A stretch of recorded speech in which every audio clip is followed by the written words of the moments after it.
Assalamualaikum and a very good evening to all. So today we're going to do a fact-checking interview on Sir Azahari.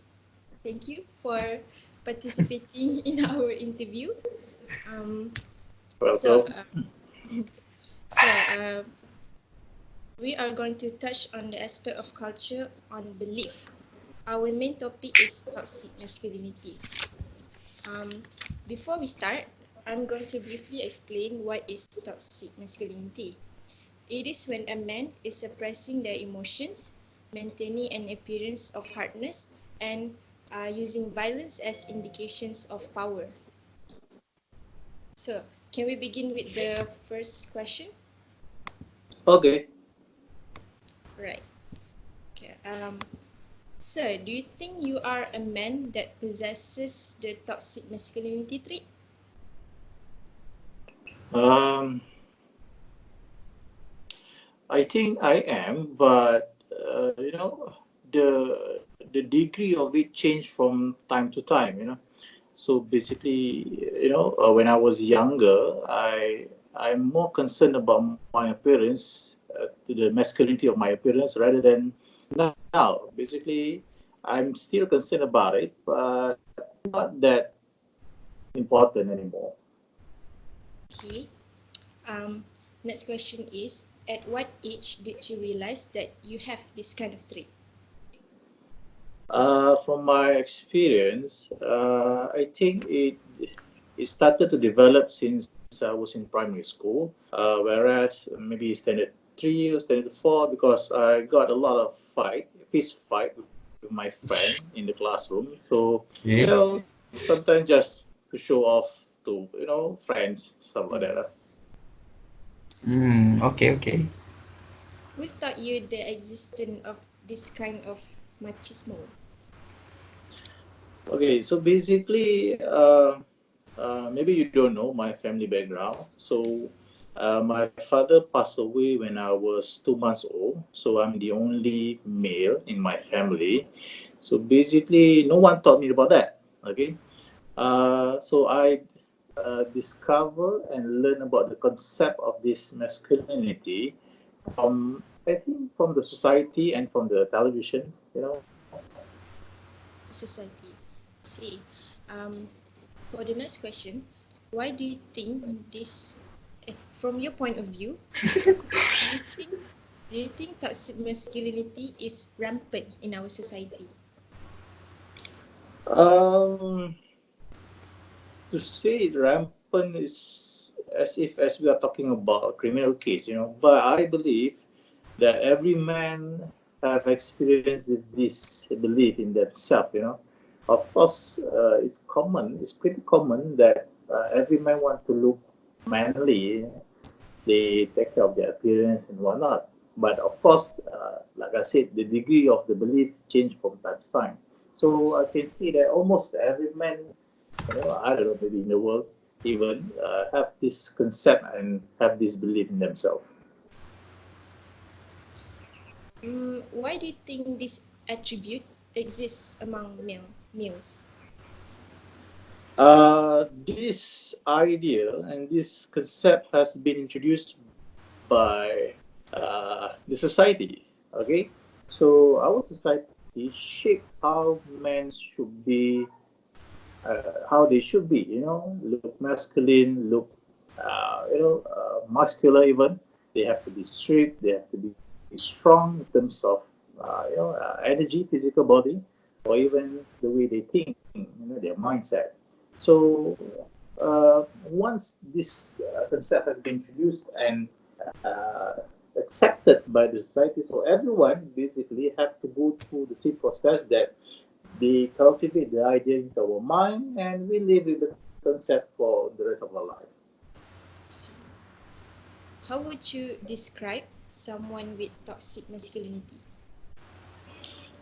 Okay, I did some reading about this term, and I found that toxic masculinity means that one man trying to show that they are firm, they are strong, they are without emotion, they wouldn't cry even. So for a man to have such concept and belief, I think it is quite dangerous, even though it's common. But I think in a way it's not healthy as well, because as a man, both man and woman, they have emotions. Sometimes we have our ups and downs. So for a man not to actually project their true emotion means that they can actually cry even though they are sad. Basically, they suppress their emotion, and this can cause mental health problems in the future because there's no avenue or channel for them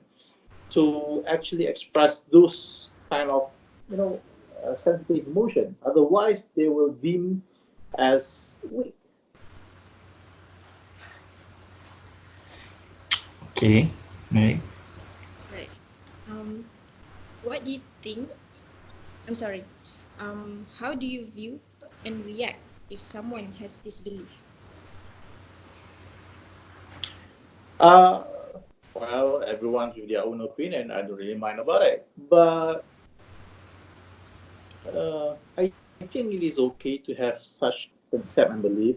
It's okay. But if they try too hard to show their masculinity to the society, to the people around them, I think it would be some sort of like they are trying, posing, they're trying to show off. Means that they are not, they're feeling insecure with themselves that they have to project more images to the people around them. But if one wants to do that, I don't really mind. Right. What do you think the cause that triggers toxic masculinity in a man? Well, basically, the society, we keep on comparing ourselves with the other. This also applies for the female, who is more feminine, who is more masculine, who is better in terms of physical appearance, or the way we dress ourselves. The cause is the comparison being made between us and the other. So, when we are not that good compared to the other people, then we feel, insecure, and we feel that we are not enough. That resulted in us to portray and project more images of this masculinity. So basically, it's our surrounding, the people and our surrounding. Next question is how does this traditional masculinity ideology affect affect someone in terms of their physical appearance and or mentality?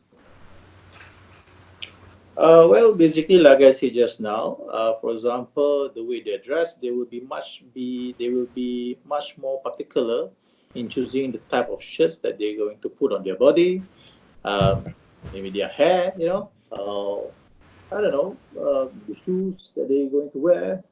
But as you look at me, I decided to be bald, without hair for quite years now, because I don't really believe in that concept anymore. If you pay a lot of attention to what people say about you, basically you are living your life based on their opinion.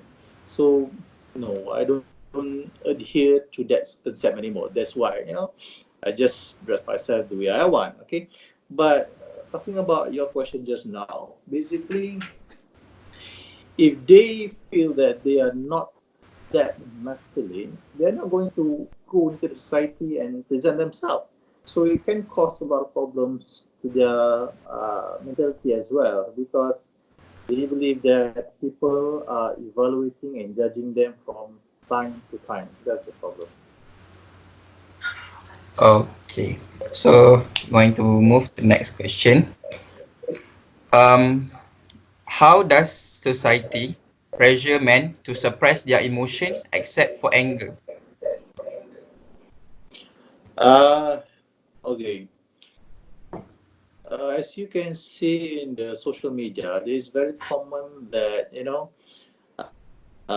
those men who actually express their emotion, for example, their sadness, them feeling down in the social media, basically, maybe other men or the female, the woman, they are going to ridicule them, saying stuff like, you are a man, you should toughen up, you shouldn't cry. Basically, you are weak if you cry, stuff like that. That's what happened to men who actually try to present and showcase their utmost sincere emotion. Okay. Okay, next question. How did you deal with male family members, friends, or students that have a high and mighty attitude? Um, okay, those with such attributes, like I said, you can do as you please. I don't really mind. Okay, As I long as it doesn't interfere and cause risk or harm to the other people around you, then I don't really mind. It's okay, no problem. You can project your masculinity to the highest level if you want. Doesn't really matter. okay. Okay, next. Do you think it is okay for men to cry? Definitely. In my time, I also have my moments where I feel down, I feel sad. I did cry. Cry with my family, sometimes with my friend. I think crying is very healthy, but you don't have to. If you notice in the social media, especially the Twitter, you don't have to record yourself crying and upload into the social media. Okay, I agree, sir. I agree. crying is a very Yeah. intimate moment where you be your true self, but you don't have to advertise it. That's the problem. Okay.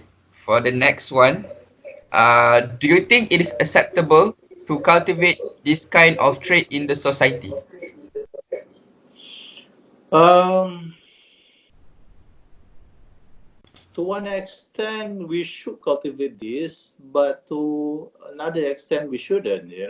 So basically, for example, if one male wanted to dress, wear attire which project femininity, for example, and we want to help them, so basically we can try to advise them, you shouldn't wear this kind of, cross-dresser punya attire, something like that. But to one extent, we shouldn't. Otherwise, we are going to make people believe that they are not enough. That's the problem. They are Oh, not man enough. Okay? But of course, we have our own manly version of ourselves. But like I said, as long as we do not promote, the, I don't know, man wearing female attire, then it's okay. I oh, don't mind you want to be masculine enough for yourself or whatever way that you want to project yourself. Doesn't matter. As long as I don't have progress, that's all. okay.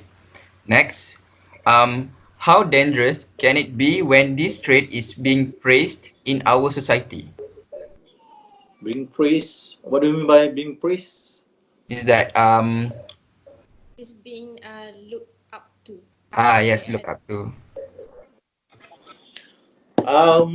Like I said, the society will keep on judging people, saying that they are not enough. You're not man. You're not a man. You're weak.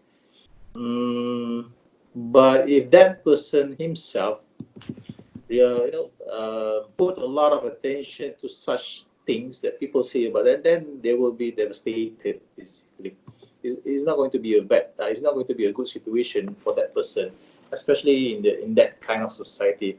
Otherwise, if you don't really care about what people say about you, nothing will, happen to you. Okay. So next one. Um, do you think boys in this society will be able to grow up without possessing the toxic dominance trait? Without processing, Possessing. My bad. possessing. One Yes. more time. One more time. The Okay. question. Do you think boys in this society will be able to grow up without possessing the toxic dominance trait? I think that is very possible. If you look at my case, I don't have the presence of a father since I was 2 months old. Okay, I did not become a crossdresser. Hmm. Okay, I can still present myself like a man, even though maybe I'm not manly enough for some people. I don't know about that. But I do not wear female attire, you know, and I do not behave like a female. Basically, I don't know. So I think it is very possible, unless you are being influenced by, certain people around yourself who urge you to show their femininity hidden within themselves. I don't know about that.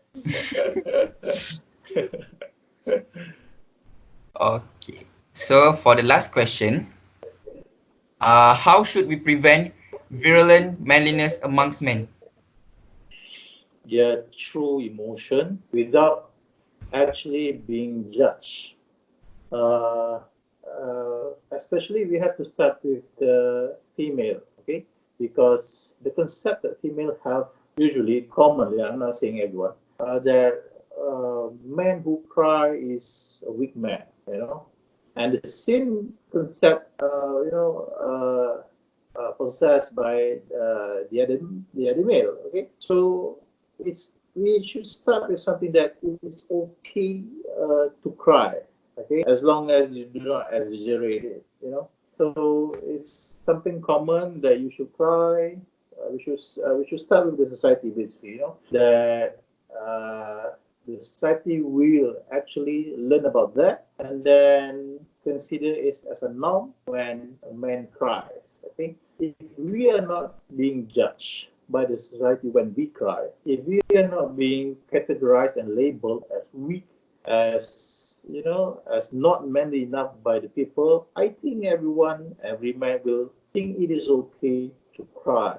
Okay, once we have such movement in the society that people teaching us that it's okay for men to cry, then there will be no more cases of toxic masculinity where I have to present the most masculine version of myself. So, yeah, it has to start with society because this, like I said previously, comes from the society.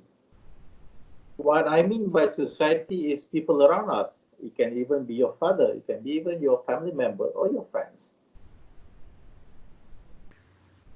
Okay, I think that's all the question.